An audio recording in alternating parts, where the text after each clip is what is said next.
This is Dope Black Dad Podcast. My name is Marvyn Harrison. Oh, wow. We've been invited back into the studios by Spotify, and they seem to be all right with it. And what's really nice about it is now the people that work here are all like pals. They're all like friends. It's good to see them. How you doing? What's been going on with you? What have you been up to? How's the kids? How's your father? And for me, I love that, a bit of family time. But also in the room, we have some amazing people. First and foremost, I always like starting with Darwood because Darwood, I watched the Fela Kuti documentary last week. I was sick and I was watching it with one eye open, but I felt like I was watching you. So, are you the secret love child of Fela Kuti? Or are you the second embodiment of Fela Kuti? Or is he just a role model? What the hell is going on? He's a role model. But my mum did meet him back in the day. Whoa! He was like polyamorous. That happened in the first and a half hour. I know. But she didn't like him because he smoked a bit of ganja. He definitely smoked the ganja. He smoked the ganja and he smelled again, so she was like, no. But again, my three older siblings all look like my dad, and me and my sister don't. Oh. Sounds like confirmation. Yeah. If you're a Kuti, there's a bit of money in it for you. A bit of money. I should have a blood test. I would. I kind of wish I had not even for the money. Just to explain some shit. Yeah, I would. Listen. Because me and my sister spoke about this and we're like, I don't know if we're Mr. Logomos.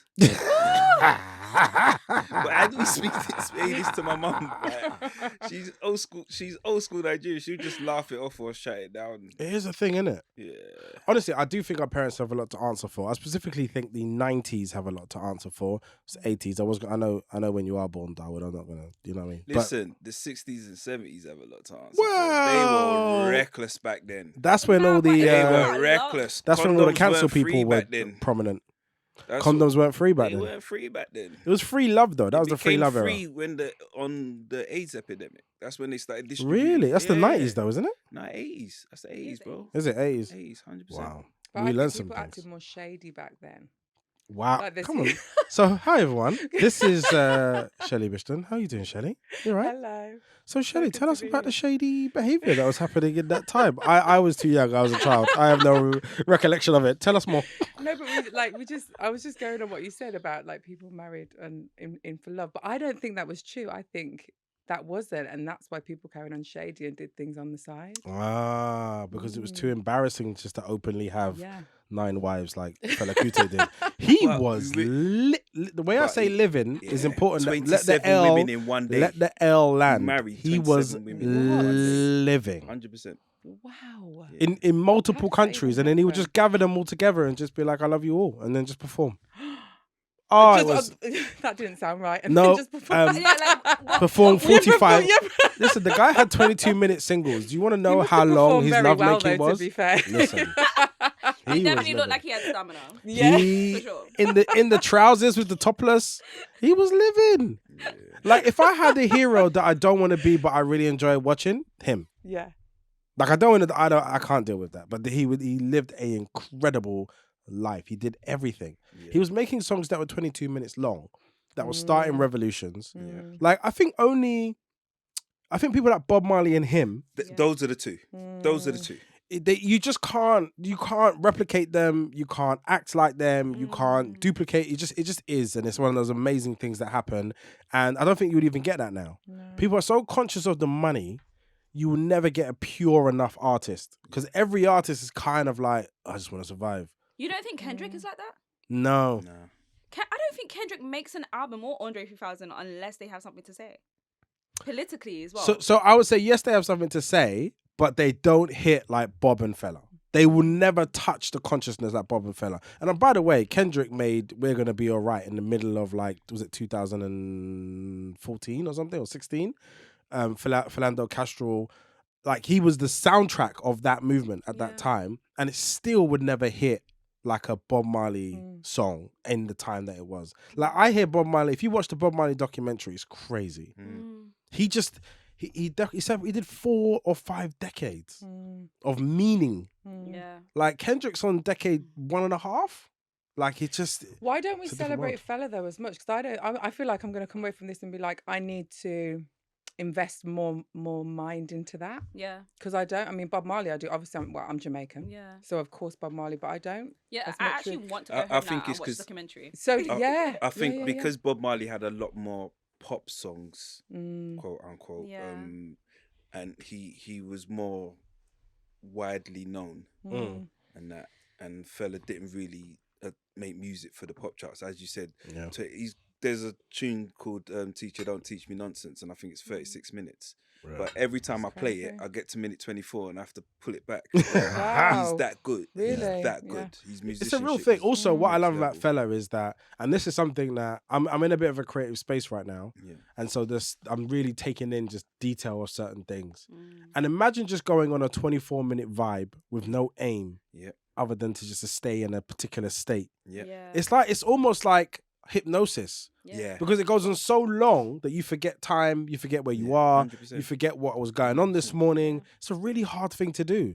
And I think now music's so structured towards consumption and monetization, you just don't get just the vibe. Yeah. Like I just got a 7-minute intro for no reason. It doesn't even make sense. And like I'm just humming and ahhing and I'm making sounds and I'm just gesturing, just being. Yeah. So for me, I think we need a little bit more of that Yeah. and less of they're like, right, this is my 2-minute, 32-second single, and hopefully it goes to number one. Like I think that's been killed to death. But it's not even 1 minute and 32 seconds anymore. It's also just 15 seconds. Yeah. Like that's how I find songs nowadays. It's like through TikTok or Instagram, and I'm like, oh, I know this song. Oh, no, actually, no, I don't. Only 15 seconds of it, and I don't have no experience. And I feel like, When, that, like Tyler, when she goes into her verses, I'm like, literally, oh, exactly. That's this is the only. interesting. Let me swear. And I'm like, what's the other stuff? I'm like, Yeah. I don't know it at all. She's like, I love at night, and this is my favorite night. And I'm like, I didn't know this was a thing. So I don't know if you got that, but we have Shelly Bishton here. Hi, Shelly. Hello. Thank you for joining us.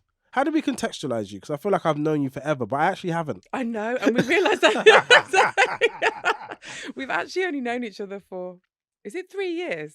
'Cause Properly, yeah. That is crazy. I know. I feel like I really know you.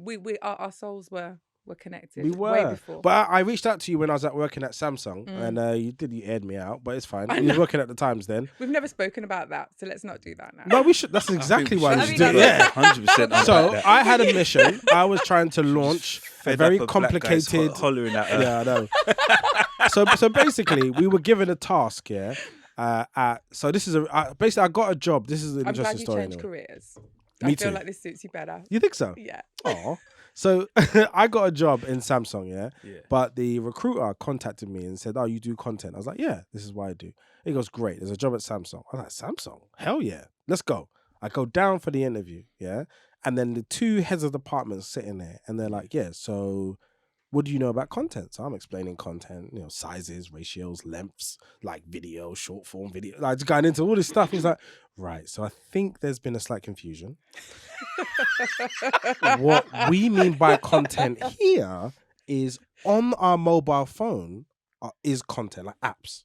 So I was like, But at the same time, they were explaining what content meant on their devices. So all the preloaded apps, the apps that they own and operate, so like Samsung Internet, their voice technology, their Samsung Health, all these things. So I was like, this is actually kind of cool.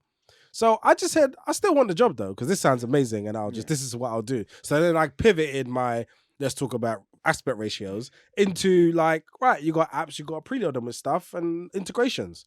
So halfway through the year, they just announced, they summoned me to Korea. I go to Korea and I'm sitting there in this room with no lights, no internet. It's mad. So we're sitting there and they put this presentation up and be like, we're moving into the voice era. I was like, oh, interesting. So they launched a voice platform called Bixby. And then as a part of it, I got a promotion. So I was like mid-level into mid-senior level. And as a part of it, they were like, you are responsible for these products. And one of them is Samsung Internet. So if you click on a browser button on Samsung Internet, there's a drop-down box that opens up. And in there is like all these tiles and it'll be like shortcuts to different websites.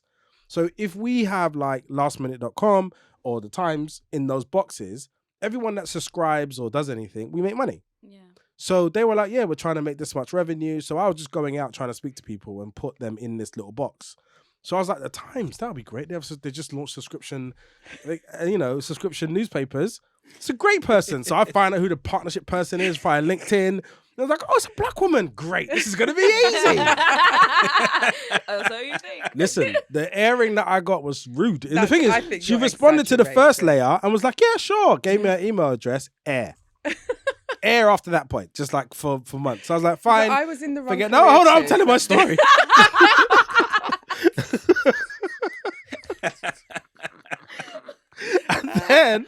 and then I can't remember what happened. I actually tried to quit work and leave, and then they decided that there was going to be a global pandemic meets racial tensions all at the same time. I was like, fine, I'll come out of work. I'll help out. I got stuff to offer. And then I launched Beloved. And one of the first people we spoke to about it was like, oh, I know someone, they work at News. And it was you. And I was like, oh, maybe. So I made peace. Maybe I and email then her. we No, wait started a second, working- 'cause that's not how it happened. And I was like, actually, you know what it is? You know what it is? You know when you reach out to someone and they air you, and then someone else says, you know who you should talk to? The worst thing you could say is, I was like half uninvested. I was a bit like, all right. Is that why you look so moody on that call? I don't remember. I think I was smiling inside. And then, so I remember having this conversation thinking, nothing's going to come of it. Yeah. And we ended up working together. But then very quickly, it was just like, I'm kind of doing this anyway. Anyone that I like, I just slowly leave space for them to be adopted into my world. And before you know it, we're hanging out at our kids' birthday parties. And like, yeah. I think you came to a birthday party, didn't you? At my house in Hackney. Loads. I've Yes. been to quite a few of I them. have met you. Yes. At a party. Yes. Yeah. See, there you go. This is But I basically feel like all my we are story. literally, and this isn't just saying, you know, say brothers. I feel like you're like my brother. Yeah. Yeah. Every time we catch up, we need time. Yeah. And it's never I enough know. time. Yeah, it's good. So it's great but to have you I here, feel by the like I made back that airing. No, I still. Did you see the I pain? know. We've It never was spoken heavy. about it, and I feel like that was a lot. So Trauma doesn't leave us, okay? It just evolves into something else. All right? I'm gonna find that email. No, don't leave it where it is. It's No, fine. I'm gonna find frame that it. email. I'm gonna frame it. and send it. No. As Have a a little picture. moment. All it with that is email. insight into how you need to be a better person to black men. That's all it's saying. I didn't know you were black. Even though Marvyn is a real black name, but I didn't know you were black. Well, you thought Marvyn was white. White Marvyn. Hey. I've met a white Marvyn. No, you Really? haven't. Thank Yes, you for in my that. school. Find him. But I Yeah. didn't go to school in Peckham, so you Find know. white I know Marvyn. his name is Marvyn. He's a white. don't even I've believe never you. met a white Marvyn. Never. man. He's a man now. Never. This is He's all a after good Marvin idea. Gaye. Unless- He's the first unless- white Marvyn I've ever met. VIN. Unless there's something happening with his mother who made specific choices based on the other famous Marvyns that existed. I was named after Marvin Gaye because he died about 2 weeks before I was born. And then it just was I like, never knew that. that's your name. Wow. Yeah, my mum was just like really sad about it. And she was like, I'm going to solve this problem and this pain by creating a living version of the person that I rate very highly. She And just that's didn't give how- you the real story. Wow. So far, we've both just accredited our mothers, both of us. I You're know. first No, your no, mother we've and made Fela. our Sorry, mums Mum, human sorry. beings. Yeah. Yeah. Like everyone likes to have a Virgin Can I just Mary say something? mum, My mum but we're not all listens to my Jesus. shit, okay? Not only does my mum listen to it, yeah, people around my family listen. And every time something said Marvin's that's mum, questionable, I'm sorry, but Yeah. I know you were a really Outed. beautiful young lady. that's not helping. and you made Marvin to Marvin Gaye's music. Didn't Marvin Gaye's dad kill him? Oh wow. I'm sorry. Yeah, he did. You know what it is? I want a That high was quality such a tox. podcast with high quality guests. that's all I wanted. That's what I promised Spotify. They were really excited, and now they're listening to this and they're like, "Oh, it's one of those. It's one of those podcasts." How long before we get cancelled? And also, we have with us, we have Amie Snow. Do you want to talk about why your last name is Snow? Oh my gosh! Wow. All right. So my mother, when I was born, they didn't believe that I was her child. My mum is from Barbados. She's black, and she's significantly darker than me, and I was extremely pale. And as you know, in the Caribbean households, they name That's you a how thing. you look like. That's, Yeah. that's just See, a thing, right? free discrediting mums. Yeah, Because I'm just reading the real story now. Literally, so they all thought my mum was my nanny. She was like, "Oh, how long have you been looking after this child?" It's like, "No, since she was born, this is my kid." And my mum says I was so white that I used to actually hurt her eyes. Like I was so But- pale. She even said this to me last night. That's how crazy it is. No, but can you say it how she would have said it though? Because I think No. Bayesian people say things way more disrespectfully than we realise. No, they are. they make disrespect sound so sweet though. That's Yeah, why I I love know. them. But yeah, and then my brother would just call me white thing, white girl, Snow White, all that good stuff. And then People don't know that happens to black people. You know? it happens all the time, and it used to get me down. It really did. Really? Yeah, 100%. Yeah. Have you ever tried to hold an intervention with your family, like a serious conversation? Has anyone ever successfully had a serious conversation with their family which went the way that they wanted it to go? Never. Never. No, not in my household. Chanté, No, anyone? I Anyone? no, Never. Too much emotions. not at all. Yeah. Not at all. But yeah, and so and because I used to love Disney, I used to rap with my brother back in the day and our crew. Say that again. You used to what? Rap.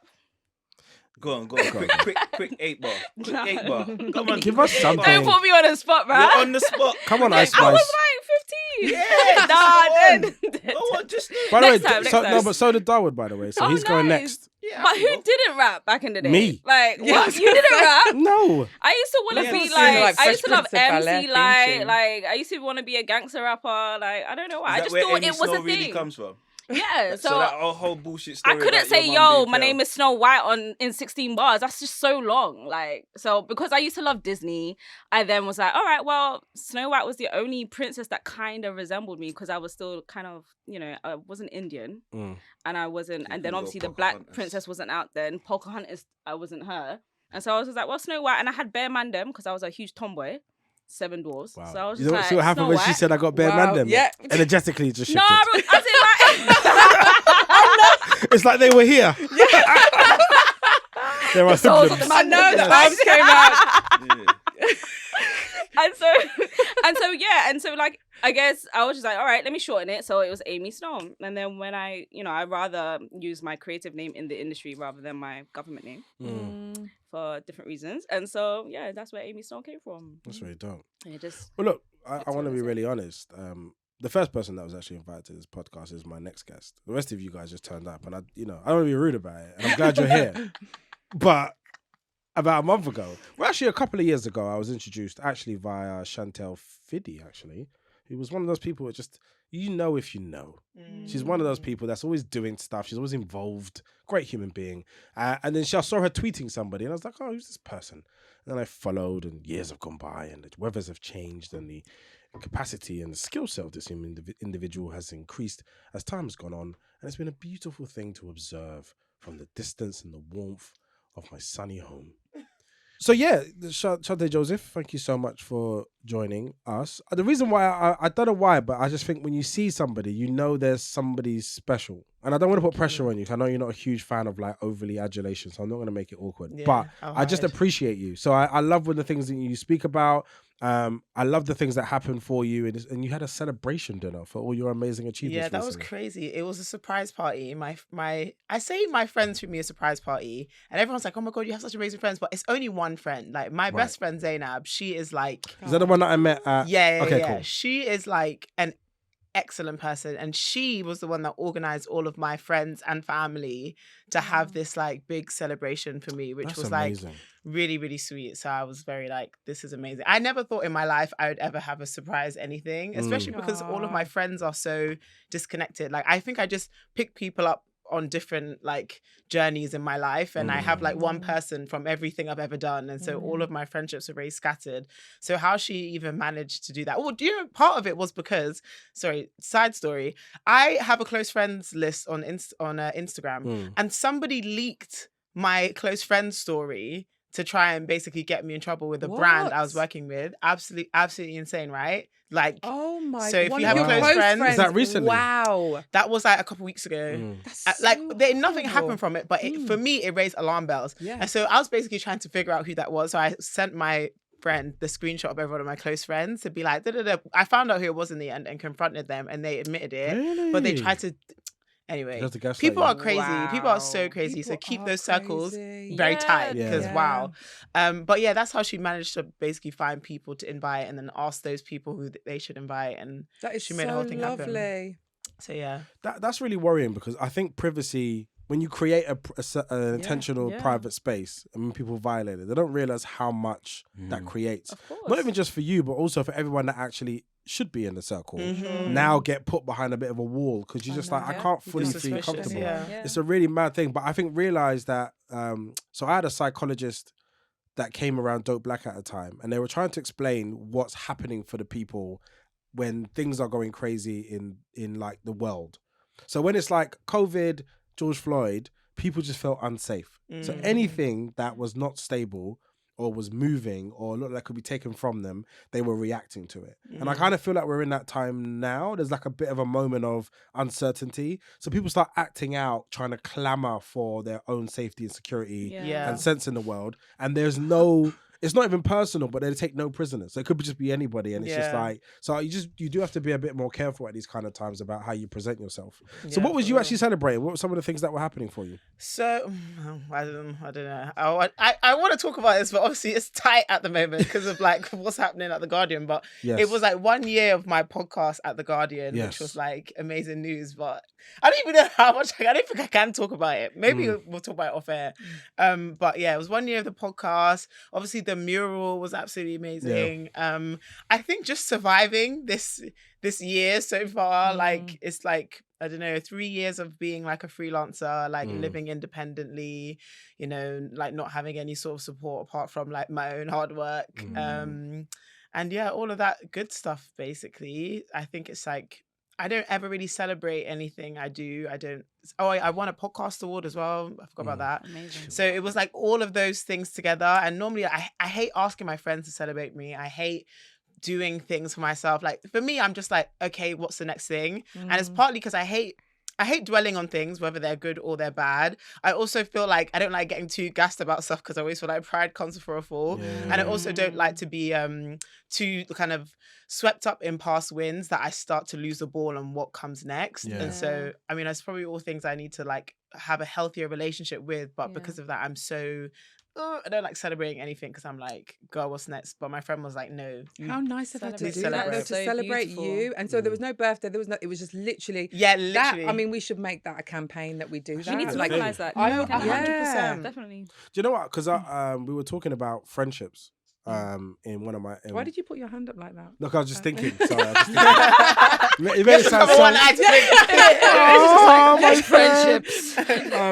So we were talking about friendships, and it was like I think I was talking on a panel, and I was saying that you need intentional friendships. Yeah. Sure. Like if you've never said to your friends, "This is what friendship looks like to me," they don't know, and so sometimes you'll get varying degrees of levels of support and engagement.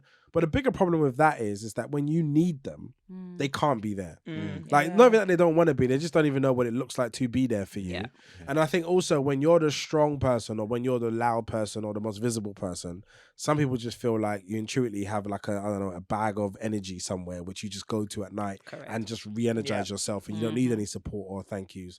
And so I think like very similar to you, I don't allow myself to indulge in how great things are because I always feel like it breeds complacency first and foremost.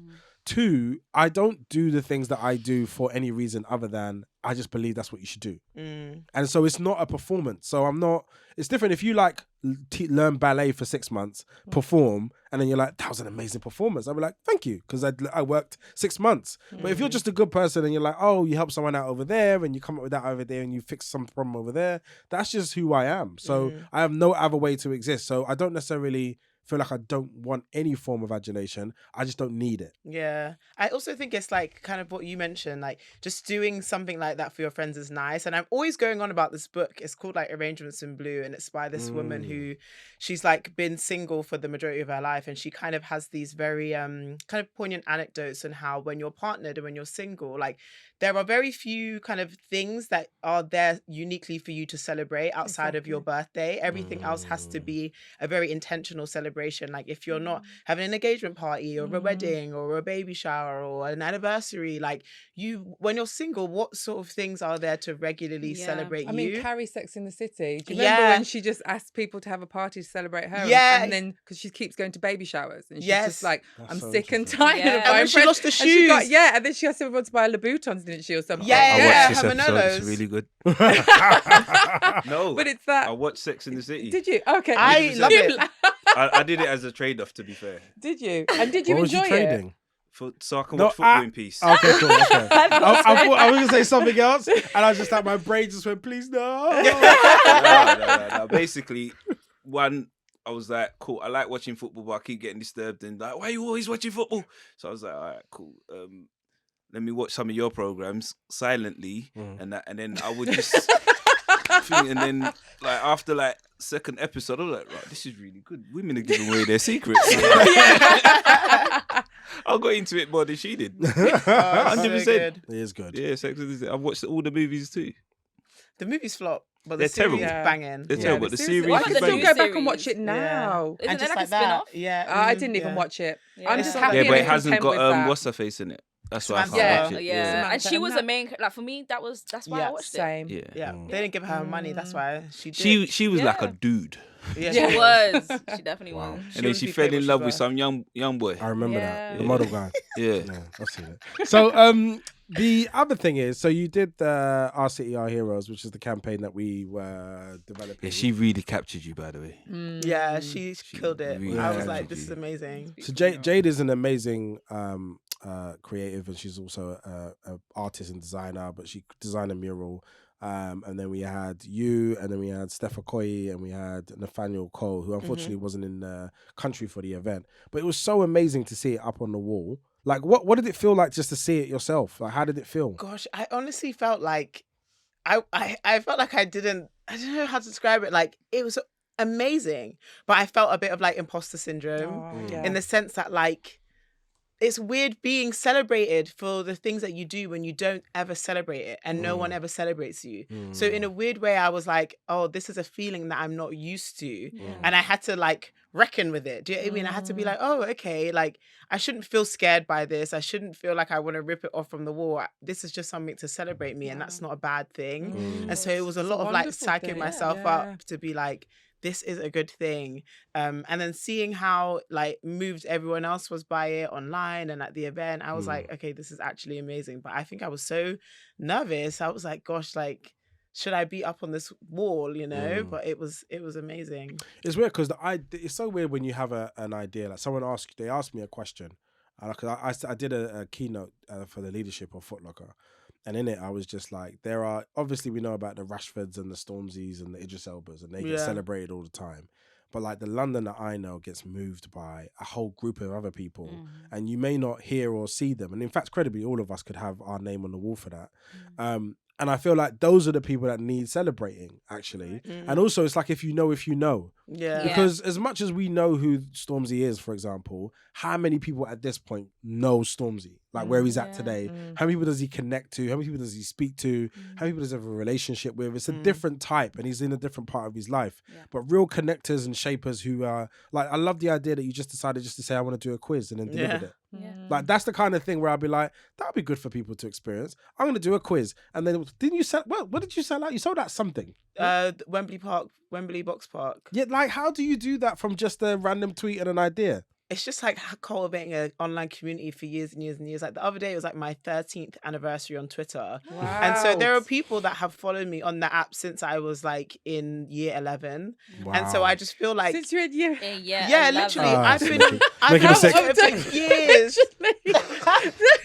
Since I was a baby. Yeah. And so I just kind of like, I don't know, when you kind of, obviously we talk about like influencers and whatnot today, but I feel like when you've cultivated an online community for years and years and years like that, it's so, I always call everyone my internet cousins. Because I'm like, you've literally seen me grow up. Yeah. Like people know, like this is how I started, this is where I'm at But today. that's energy from you as well. All those years, that's so much energy that you put into that. And so it's I mean, I'm less on it now, but I just feel like, you know, if I ever want to do something, I have like a trusted audience there and on Instagram, but my audience on Instagram are much more recent than Twitter.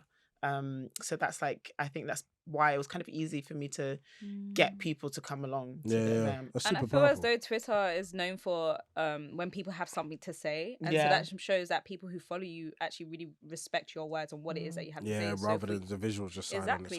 own. I think Twitter's scary though. I think you're Yeah. brave Now. to be on it for so long. Have you been on there for 13 years and Yeah, just and I've been talking through on it it? all. 'Cause, I mean, you've got to be strong to be on there, Yeah, for sure. consistently putting messages out because it can be violent. Yeah. I feel like as I've gotten older though, I feel like not that I'm less confident in myself, but I just don't need to speak as much. Whereas I feel like I was very active on it back in the day, Yeah. but with age, I just feel like I have a lot more to lose, so I can't be as loose-lipped as I once was Yeah. 5 Yeah. years ago. And I also just feel like not every opinion of mine needs to be voiced. Like, not everything I say is correct or Yeah. important. Mhm. And I feel like maybe it's just getting older, but I think, yeah, I'm not on it like I used to be, but I still value all the connections I've made on there. Yeah, I know you're going through something right now, and we're not going to go into the detail of it. But like, how do you decide what to engage in versus what not to engage in? Because even for me right now, I'm going through a thing where it's a very convoluted story, but I'm going through something right now where I co-signed somebody, and then they co-signed somebody who was a problem, and so the person who they were problematic to is now come back to me and said, you've co-signed the co-signer of a co-signer, Yeah. and you are now a part of it. And I'm like, yo. Yeah, I'm the Like, same thing. Yeah, and you just find yourself kind of stuck in this thing. How do you navigate the online space now? God, I just think right now, at this kind of political moment, the stakes are high. Yeah. And there's a lot happening online that I feel like has made it more toxic than it Needs was to be. before in Yeah. terms of people like baiting people into saying things or like kind of really scouring the internet, like trying to find offense in situations. And I remember the other day, do you remember when was it Jamie Foxx? He put up an Instagram, was it Jamie Foxx? Yeah, I think it was. He put up an Jennifer Instagram Aniston. post saying like, they betrayed Judas. Who says they can't betray you? Obviously, Yeah. this was nothing to do with Israel. This was yeah. nothing to do with Judaism. Yeah. It's just what people say. Do you know what I mean? Right, exactly. Like if you went to evangelical or Pentecostal church, like you know about this kind of the way Culture. people use For sure. Judas and how they relate to your life and whatnot. Definitely. But all of a sudden, he's having to apologize for anti-Semitism, and so it is just such I'm sorry. intense I don't time. care what anyone thinks. It's gone too far. Yeah. It's Gone really, too it's far. really People bad. are so scared to speak, like to throw Jamie under the bus for something that we say amongst each other. Yeah. Yeah. But so I think one of the things that's become is that we've taken a tool which was useful and made it a weapon. Yeah. Yeah. And when it was a tool, it was like to say, for whatever identity you are, these are the things that we no longer wish to tolerate in terms of referencing, engaging us, and we want a better outcome for us. And now it's just been a thing to be used to navigate and use as a way to be like, look how hard it is for us. And everybody's doing it in their own way. There is not an intersection that exists that isn't using it in some way for their likeness, or just taking the counter of it and just being like, it's all woke and we don't need to do anything. So it is probably the worst time in social discourse that I've ever known. And so I think even for me, I'm just deciding just to share what I want to share. I'm not responding to things. Yeah. So if I have something to say and I make sure what I'm really saying isn't really about a view, it's just an idea. And I make it less connected to anything that's specifically going on and about the themes of what I am about. And I just leave the rest, because otherwise you just get sucked into an argument, a debate with an egg, who then comes out, and then it's like you're in the Daily Mail, and then the Daily Mail 19 newspapers later, you got people like looking for you and shit. And like it's just not, it's not a time and a place for what you think. Like I don't think you're gonna get away with like, I was just trying to. So everything has to be super clean.